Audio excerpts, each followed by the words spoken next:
Pride, lust, greed, gluttony, anger, envy and laziness. The idea of suggesting sinning is an activity we should try to avoid would be seen as a threat to individual freedom. Nevertheless, there are voices, both Christians and non-Christians these days, that suggest it's something we should be talking about whether we're Christian or not. It goes to the heart of the problem, which is the problem of the human heart. For it is from within, out of a person's heart, that evil thoughts come. And this is what Solomon says: above all else, guard your heart, for everything you do flows from it. It's not just a case of us needing forgiveness. We need to be in a place where we can actually forgive other people. So what's Jesus' point here? Is he saying that we shouldn't judge people if they've sinned or not? It's so important to look at Jesus' words. He says this: stop judging by mere appearances, but instead judge correctly.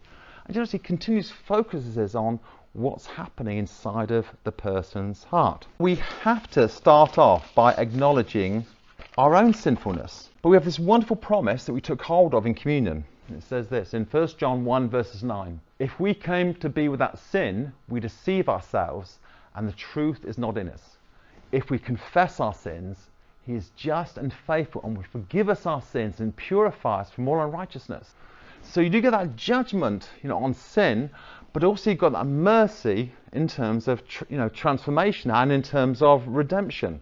Now, what Jesus does is this, something very radical, is he rejects the hypocrisy of double standards. He recognizes that acceptance of one's own sin is the first step to the path of forgiveness and redemption.